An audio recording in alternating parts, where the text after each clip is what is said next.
In this video, I will show you a step-by-step beginner's tutorial to creating factions in FoundryVTT Tabletop with the lowest possible effort.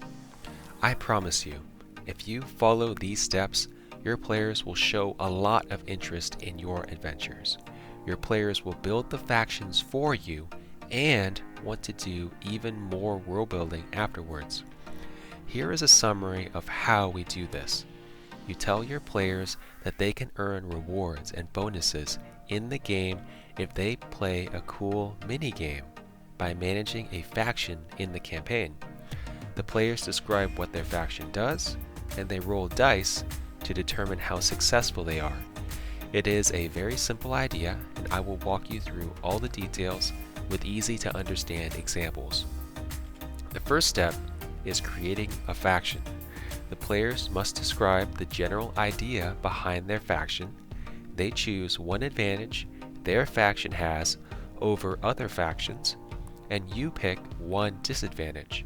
The players write a brief story about how their new faction was created.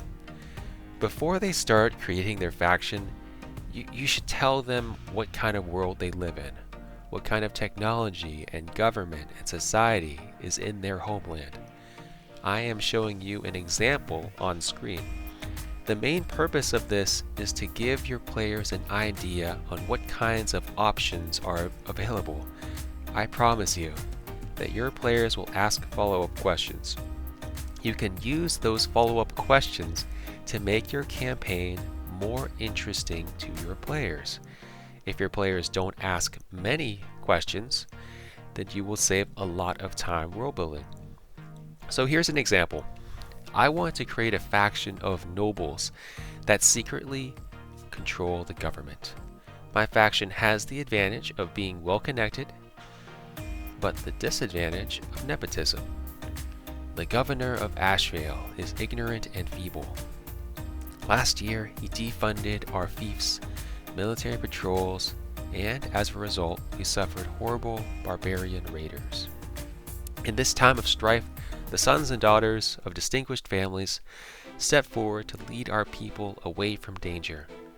Although the governor still sits in office, we now control the fief from the shadows.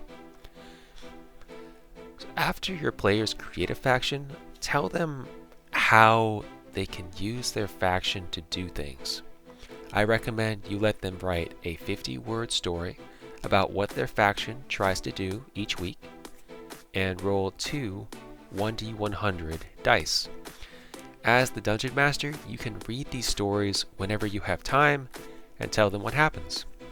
So in this example, my player was very ambitious. He wanted to invest money to build infrastructure and reorganize how promotions are handled. I looked at his dice rolls and gave him some rewards and complications. So this is very important. Players that go through this process will help build and learn about the world behind our Dungeons & Dragons adventure, or our Warhammer adventure, or whatever system you're running. I promise you that your players will use these story elements to help build their characters into people they want to interact with, and people that want to interact with your adventure. Here are some common problems that are really easy to solve. Players will want an overpowered faction. Give them what they want, but firmly tell them that everyone will start off with an equivalent ability to impact the world, and as factions get bigger, the complications should get harder. This makes sense because powerful people make powerful enemies. The higher you climb, the harder you fall. Now, if players use their faction to get rewards like magic items, please let them gain those rewards. After they get the reward, introduce a complication that they need to solve. The more outrageous the reward, the more outrageous you should make the complication. So here are some common factions. Maybe a band of mercenaries, maybe a king and his advisors. It can be anything. as long as you tailor the faction to start with an equal ability to impact the world in the beginning. Here's an example of what happens when we play this faction game. The Silver Laurels starts building a road to a lumber camp, but are delayed by goblins. Silver Laurels post guards to stop the goblins and finish the road. The road decreases the price of lumber on the open market, and merchants are grateful. The Silver Laurels give a player a super powerful magic item without them earning it. The Dungeon Master warns him this is outrageous. Members of the Silver Laurels rebel and send bounty hunters to destroy the player. The player manages to survive, and the faction attempts to quell the rebellion. The player begins to regret nepotism. The leader of the rebellion comes out of hiding. He demands that the players complete a faction mission, or more violence will follow.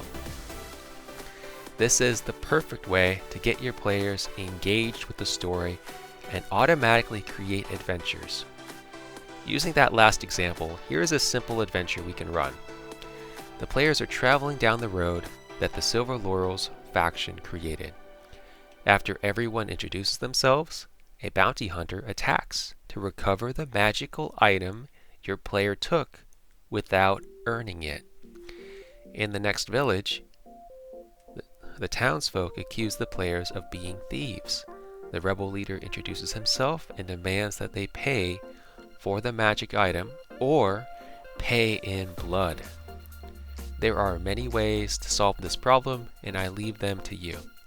Thank you for joining us today. I hope this faction game was helpful.